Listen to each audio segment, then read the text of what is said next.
Утро на телеканале «Россия». Продолжают «Вести Чувашия». В студии Екатерина Данилова. Здравствуйте. На календаре вторник, 23 ноября. До окончания срока уплаты транспортного, земельного и налога на имущество осталось чуть больше недели. Сделать это необходимо до 1 декабря на основании уведомления, которое поступит в почтовый ящик. А если у вас есть личный кабинет на сайте Федеральной налоговой службы, то информация о платеже появится именно там. В бумажном виде писем не ждите. Не присылают уведомлений в том случае, если общая сумма налогов меньше 100 рублей. Такие квитанции направляют адресатам лишь через год или два, когда сумма станет больше. Отмечу, оплатить налог можно, не выходя из дома, через сервис «Единый налоговый платеж» на сайте или в приложении ФНС. Что же касается должников, то здесь я хочу отметить следующее. Во-первых, мы применяем меры принудительного взыскания абсолютно в крайнем случае, когда уже никакие иные, скажем, доводы до наших налогоплательщиков не доходят.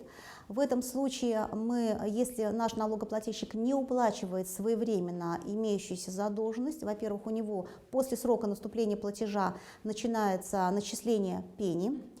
И если он не проплачивает ни сумму налогу, ни сумму пеней, в этом случае мы обращаемся с исковым заявлением в суд. За последние 10 месяцев в Чебоксарах рассмотрено около 13 тысяч протоколов об административных правонарушениях. Самое большое количество у автомобилистов. Основные причины штрафов – это бесплатная стоянка автомобилей на платных парковках. Особенно этим грешат в центре города. По словам Максима Андреева, главы администрации Ленинского района, за оставление машин без оплаты наложено около 6 тысяч предписаний. Помимо этого участились случаи парковки на газоне. В текущем году это правило нарушили уже почти 4000 раз.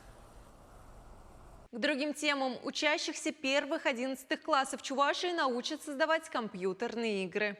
Онлайн-уроки будут проходить вплоть до 12 декабря. На них детям расскажут об основных методах и этапах создания игр, о работе специалистов в сфере игровой индустрии, IT-технологий.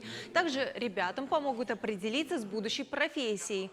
Отмечу, видеолекции, обучающие тренажеры уже доступны на сайте урокцифры.рф. В преддверии Дня чувашской вышивки в Национальном музее запустили флешмоб. Принять в нем участие может каждый. Все очень просто. В социальных сетях необходимо разместить свою фотографию в национальной одежде или с любым изделием, на котором присутствует вышивка. Не забудьте указать хэштег «Я и чувашская вышивка». Фотографии участников соберут в один большой финальный коллаж и разместят на сайте музея. А тот, чье фото наберет большее количество лайков, получит подарок. В Новочебоксарске до конца года планируют открыть новый кинозал. Как сообщают в администрации города-спутника, зал разместится в ДК «Химик». Уже закуплено современное кинопроекционное и звуковое оборудование. Появился и серебряный экран. А в скором времени установят новые удобные кресла. Кинотеатр поможет разгрузить основной концертный зал, в котором помимо показа фильмов проходят праздники и спектакли, уверены в Доме культуры. Таковы вести к этому часу. Желаю вам хорошего дня. До свидания.